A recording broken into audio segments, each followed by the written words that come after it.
Hello, I'm Alma Schneider. I'm a licensed clinical social worker and the proud mother of 4 children, one of whom has Prader-Willi syndrome. And I am Iris Miller. I'm a certified rehabilitation counselor and the proud mother of 2 children, one of whom has quadriplegic cerebral palsy and is nonverbal. In this podcast, we discuss the uncensored truth about raising children with disabilities. Prepare to laugh, cry, and hopefully learn something new. This is Two Moms, No Fluff. Hello, everyone, and welcome to Two Moms, No Fluff. We're so happy you're here today, and I'm here with my wonderful partner, Iris. Iris, would you like to announce what we will be discussing today? Yes, hello, Alma. Good morning. Today we are going to discuss some tips on how to plan for our kids' summer vacation.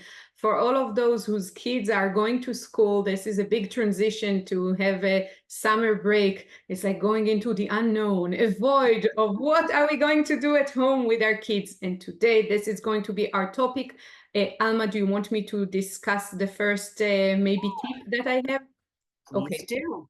So this is coming from a homeschooling, unschooling family, that a summer vacation does not mean stop or a halt to any learning and therapy either. You can continue with your kids' learning, development, and therapy during the summer. It's just that we are going to take a twist on all of those activities to make them fun and different so they are more appropriate for the summer. And I'll get more in depth about that as we continue the discussion. But I think some of the most, significant learning opportunities are those that come with a unique experience and something that really is out of the ordinary for our children. And that's what they tend to remember later on. Yes, absolutely. To differentiate between the summer and the rest of the year, because oftentimes it really is quite similar, but it's all in the presentation.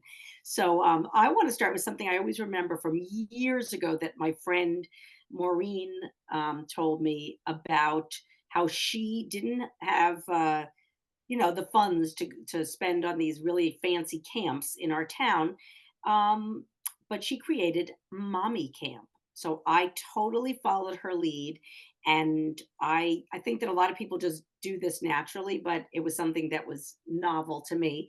And especially for children who struggle with transition or who struggle with changes, I was very clear about what we were going to do each day. I would come up with ideas that sounded fun for the kids, and I would write them down so they had something to look forward to and that they knew what was coming so there weren't a million questions. So it's very important, especially for our kids, to have some kind of either a social story about what we were going to be doing or just written out on a blackboard or like a chalkboard or a whiteboard, writing out all the different things we were going to do, including lunch, and putting that in there and make it something fun even for meal times. So that does not have to cost a lot of money.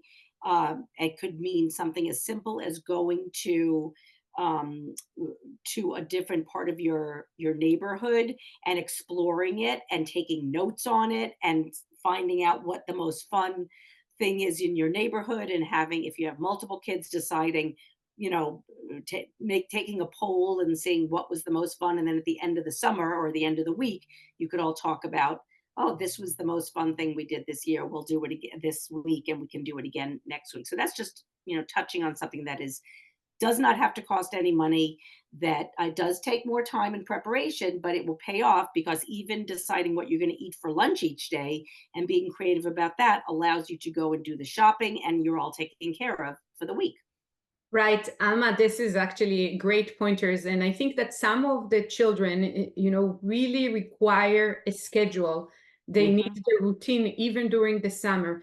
And we can do it at home. We can really have a schedule and have a routine, even though it is summer break and there's more unknowns to the day than maybe during a school day. But I want to actually add something to what you were saying with regards to therapy and other activities, that one of the things that I like to kind of do during the summer, and is take advantage of the good weather.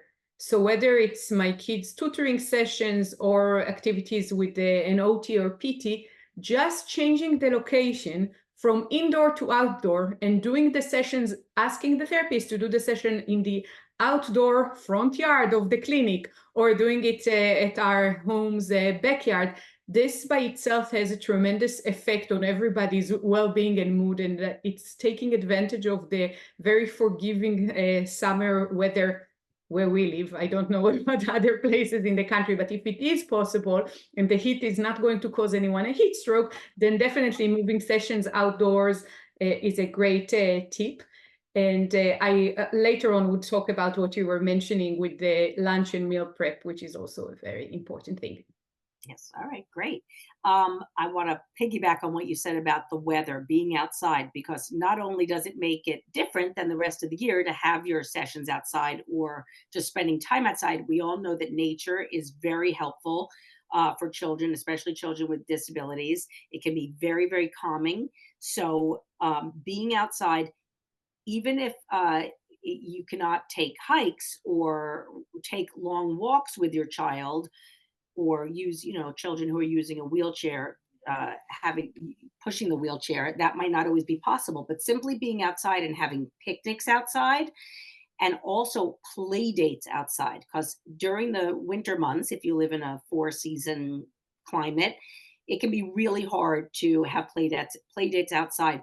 And when you have play dates outside, you might be able to have play dates with people who you couldn't really have play dates inside with because of a variety of issues, whether that be, feeling too confined, breaking things in the house. It could be all sorts of reasons why you wouldn't have a play date indoors.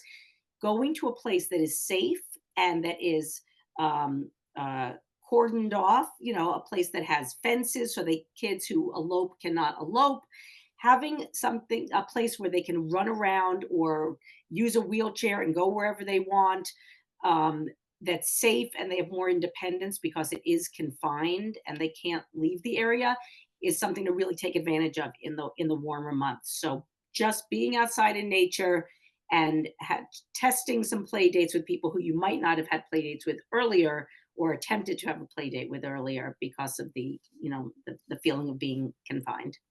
Yes, that's great. I want to again go back to that meal prep thing. And I know that for many of us, the kitchen is kind of a no-go zone for our children because of the mess and dangers that this area involves. But I want to encourage families to take advantage of the summer season to actually involve our kids to the degree that they are able to in meal preparation and cooking in general. And the reason being is that it's a great life skills for those who can actually learn and be slowly become independent with it. But even for those with like more significant motor challenges, like for example, my daughter who's quadriplegic, this is still an opportunity to interact with materials in one way or another. And we would find ways to kind of get her involved. So let's say if we would make a dough, we would put like a little bit of dough in her hand so she can kind of smush it, and fill it in between her fingers, etc. And if we would make fruit salad, she would like, again, the activity is not very productive, but nevertheless it gives her a chance to interact with the materials, like smushing a slice of orange or a slice of banana in her hand. It's also kind of awakening the senses and giving some sensory stimulation. For children that have more of a manual dexterity ability, we need to remember that the quality of our children's writing and ability to write in the first place is not age dependent. It depends on how many oranges did the child peel by himself, how many times did he help his parents like knit the dough, and those sensory and manual dexterity skills develop with time, and those opportunities in the kitchen really helps them improve on other life skills. So whether the meal preparation involves them in a productive way or just an experimental way, it's still a good place to spend time as a family. And hopefully maybe the mess is not that gigantic. I do want to put 2 tips out there for messes with kids who are wheelchair users, because you really many times need to protect the wheelchair so it's not hours of cleanup and the wet wheelchair that you cannot use later on. So my tips about that is use a rain poncho. You can buy a $1 rain poncho at the dollar store and put it on top of your child, their seat, etc., and just have the tray and hands exposed so they can play with messy foods. And the other thing is to buy at the same famous dollar store one of those plastic tablecloths, put it underneath the wheelchair. So when the mess and everything that falls to the side, especially with kids like my daughter that can't even bring their hands to midline and work on that tray in front of them, everything that falls on the side, you just roll the wheelchair backwards at the end and lift that, paper, not paper, well, maybe there are paper, but plastic tablecloths, throw it all with all the mess into the trash, and your kitchen is clean. Nice. I love going outside for all messy activities. I personally ban, and I've always banned glitter and Play-Doh in my house. So outside, you put a big tablecloth and you play with the glitter out there. You play with the dough out there or whatever it is. And yes, less mess. Chalking. Drawing with chalk may sound like a simple little thing, but it is a great way to have art outside and to, chalk is big. So for fine motor issues, being able to hold on to it and draw and write things is really nice. I also want to talk about the idea of really paying attention to what your children are interested in and work on their strengths. So if they have an interest in something, really trying to find community or volunteer activities in your area so that they can, whatever they're able to do to get in there and do it. Even if, I love the idea of lemonade stands and selling, having a yard sale and having your kids participate in some way is really great. And it's a great way to have, some interface with the community so that they see your kids and that, you or someone else does, might have to be standing by to help with this, but it's a really great way for kids to feel like they're producing something if it's lemonade. So as Iris was mentioning, squeezing the lemons or pouring the sugar in or assisting them pouring the sugar in for lemonade. And then having them, if their strength is math, they can see how much change somebody needs. So incorporating academics into these fun activities, how many lemons did we use? Add that to how many, tablespoons of sugar, just somehow figure out. I'm not very good at math. So you can figure it out yourselves, so how to deal with your kids, or they can figure it out. But having a lemonade stand is so great because you can talk about the money that's earned, how much money you spent, participating in the making of whatever it is. And you can accompany the lemonade or the drink with, cookies or something healthier. And that's a real, my kids, I mean, that was always so much fun growing up. And if you're going by a lemonade stand, I always ask that people stop because the thrill of the lemonade makers is, it's just out of this world when people stop and then give an extra tip. So that's something else that can be done that again doesn't have to cost a lot of money. We're not mentioning all the obvious things like camps because we all know that you have to research camps for kids with disabilities, see what strengths the kids have, what they're able to do, how they're able to be accommodated at these camps. So we're talking more about out of the box things to do with the kids. Yes, and I want to say that we're doing a very general podcast here, but every family knows their own unique child and their needs, but also the needs of the siblings. And in the summer, we many times have like a scene in which there is a single mother there with a flock of children around her. Each one is running in a different direction with a different need. And I want to encourage people to maybe group up. So you go out for an outing or an activity with another parent and one Hmm. of them stays put in the museum in front of that, I guess, bowling machine for 2 hours with the baby in the stroller and the two children that have that sensory need and cannot move onward to explore the rest of the museum. And the other parent is going with the rest of the children to do the arts and crafts activities or hands-on, whatever the museum has to offer. This makes the day a little bit more tolerable. And also to find activities that can be short in span. So it's just like you plan an outing that is just 2 hours long, and then Hmm. as a parent, you still have the stamina to deal with the rest of the day, because we all know that sometimes when we get back home and the kids had the overstimulation outside the house, when you get back home, instead of having an opportunity to rest after all of this effort, you have to deal with a major tantrum because your kids is like all over the top. And it's very, very important to consider the mom's needs or the parents' needs, and to know how to delegate a responsibility and b your energy level, so you're not completely depleted when the day is not done yet. Absolutely. And it's also very important that we have our kids participate in the process of creating the schedule for the week or the day, whatever it is, as much as we're able. So giving choices can be helpful. Like, which of these three things would you like to do today?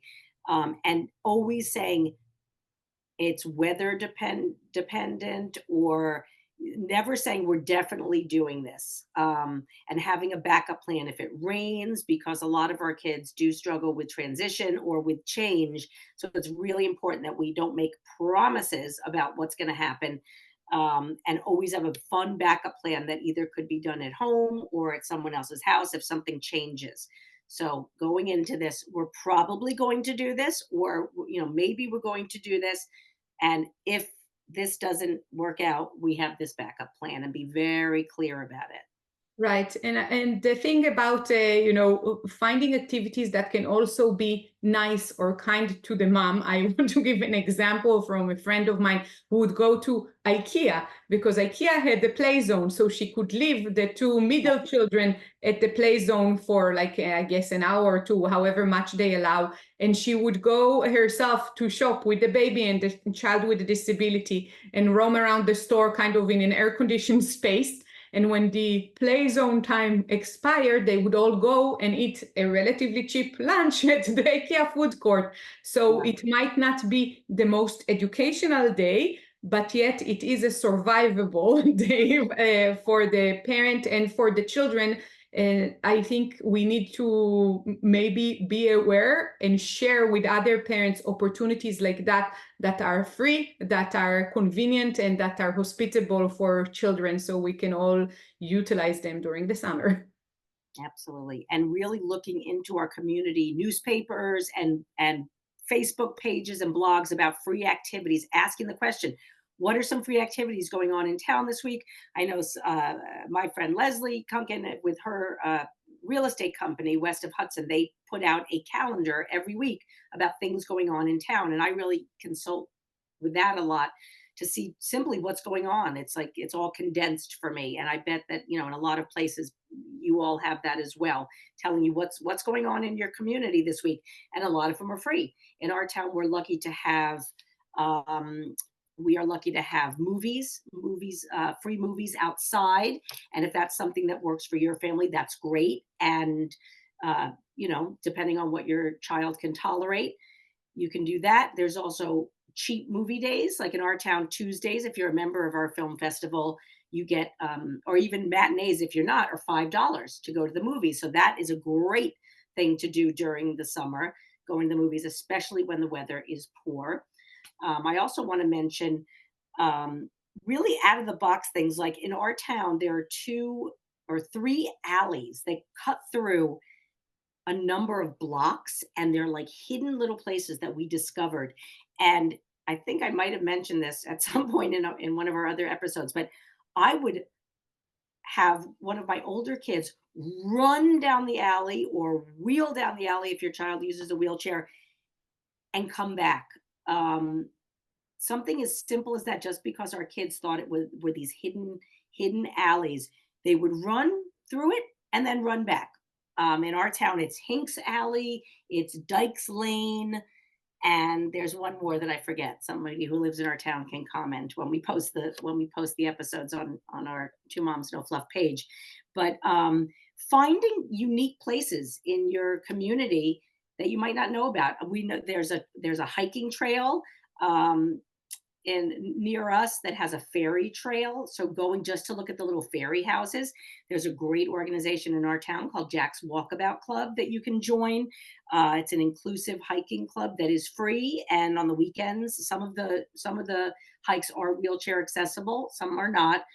Some are simpler than others, but it's always described before the hike. But just being aware of things in your community that can be really fun, different than what you usually do, and free. Yeah, Alma, I have a strategic idea here for families, and that Right. is that you might want to partner with another adult, and that adult can be your husband or your the grandparents of the children, or just another mom in the community. And Right. this partnership is meant to kind of alleviate some of the stress of caregiving, because for some of the parents in our groups, this is basically the summer means instead of maybe 2 days of weekend full-time caregiving, it's suddenly 7 days of full-time caregiving. Yeah. But as you plan ahead for the summer, I would recommend that you kind of use the help of another adult in your life to share the tasks. So let's say in some of the, let's say, homeschooling families that I'm familiar with, Monday is a Father's Day, right? And every Monday, the children spend the day out and about with the father rather than with the mother, or on Fridays, they go to the grandparents' house on a regular basis for a few hours. Another arrangement that we are familiar and have done many times is that we would host another family with their children with disabilities in our house, let's say on Tuesday. But on Wednesday, all the kids would be over at the other family's house. So it would give some relief that we would know that there's a one morning a week that we have no children in the house, and we can either work or do other things like running errands or things like that. So Uh-huh. making a schedule like that and agreeing on something like this with another family or another involved adult in your life can really simplify things. And even having a break for a few hours every week can be so significant for some of the parents in the group, because really this is as we know, a tasking task to care for our children. And I hope this would alleviate some of the stress. Yes, absolutely. Um, Another idea that's close to my heart is taking your child to your local thrift shops and maybe once a week allowing them to pick out a toy. And then when they tire of it, you could either donate it to someone else or donate it back to the thrift shop. There's also there are many games and toys that you can use on a rainy day. So getting a puzzle, if your child does can do puzzles, or you never know what you're going to find in a thrift shop. I have found and everything under the sun. My favorite that I got, and then I ended up getting for Iris's child for her birthday, is a an ice cream maker that you roll, and it can, no matter what the ability, you can help a child roll this ice cream maker, and then it creates ice cream, and you can invite friends over afterwards to eat the ice cream or eat it yourself for your family, and it can be something special. Um, and it's also reminding me that it's good to have the kids participate in some kind of a name for your summer, like having a theme for the summer where this could be the summer of outdoors, or this could be, and then you kind of have a little slant on everything you do having to do with nature or something like that. This is the summer of cooking. um, these might be things that are too involved to do during the year when there's school, and I'm not speaking of the homeschooling community, but not a lot of people don't take advantage of extracurricular classes because they're so overwhelmed with therapies or with schoolwork. But really thinking about, would my child like to learn how to play piano, or guitar or recorder or whatever your child, something musical, or learning how to play chess, or learning how to play checkers, or learning how to draw, like anything that your child has an interest in, but you haven't been able to take the time to partake in. This is the time. And this could be something really fun. And I think I'm going to learn how to play piano this summer by myself because I've wanted to do that my whole life. Alma, I love this last idea, and I want to say that the summer season is really maybe a great opportunity to do a plunge into those fields of interest that your kids are interested in that may be very foreign from your life preferences. For example, my son's crush on Taylor Swift. This is hardcore, but doing something simple like making it the Taylor Swift summer, and really spending the time watching a song video with your kids is just Mhm. giving the attention to the things that they like, that you normally between work and other activities don't have the time or energy, but you spend the time with them and get familiar with what it is that they like and why they like it, is so great for the kids. And I want to circle back to that ice cream making ball. That thing is such a great invention because the treat at the end is very compelling and can be made very healthy as well. It can be basically frozen yogurt with fresh fruit that doesn't have any sugar in it. But the attraction is that you're supposed to play with that ball until the ice cream is solidified inside it. Outdoors, or I mean, we did it actually inside the house, rolling the ball in our living room. Nevertheless, it's physical activity. There is the anticipation and an excuse to pass the time in some sort of physical activity. So thank you, Alma, for the gift, and I highly recommend for other families with children. Great. And that's, two more things, and then I think I'm done. Exercise. It's a great way to get your kids to exercise in different ways. Again, being outside, the weather's better. Uh, there's a great little game called Fitness Dice where you throw a die and it tells you, if whatever it lands on, a certain kind of exercise that you can do. And it's fun for the kids to throw the die and then have someone else do the exercises too, so they're sort of leading the class, if you will, on which exercises need to be done. That's really fun. And oh my gosh, I forgot the other one. Oh, gardening. Really great. So we talked about kind of cooking and then including math skills to kind of keep that going. Science with gardening, and even if you want to forget the science, just putting a plant and planting something with your kids and watching it grow, like cucumbers, something that's really going to be, usually cucumbers are good, and everybody hates that zucchini. There, you get too many zucchinis. Do it with the kids. Grow zucchini so that they can see how fast they grow. It's really cool for kids to watch, day by day, and to monitor what's going on with the plants. They can help with watering it. Even if you live in an apartment and you can put, basil in your front window and watch that grow, and look on YouTube for different ways to make the plants grow. I just saw, and I'm currently soaking 2 banana peels in a gallon of water because it's all over Instagram, that if you do that for 2 days with the banana peels, you spray it on your plants and it really helps. Let's see if it's true. I'm doing it at the moment, and I'm hoping that my basil will stay all year in the window. Yes, going back to apartment living, because we did give a bunch of tips on outdoor activities, but definitely growing stuff and even sprouting seeds of beans or lentils, etc.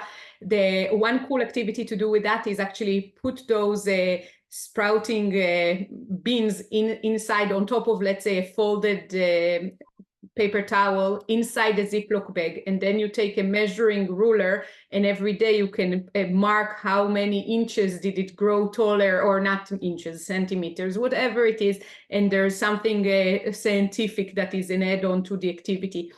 All in all, what I wanted to say is that I recommend dividing the day and deciding ahead of time, kind of, that the afternoons are going to be spent with cooking or meal prep for a family dinner, but every morning we are going to be outdoors, whether it's doing our therapy sessions outdoors or actually going on a small stroll in the nearby park or in the neighborhood, whatever it is, but just have a routine that repeats itself so the children are also able to anticipate how the day would look like.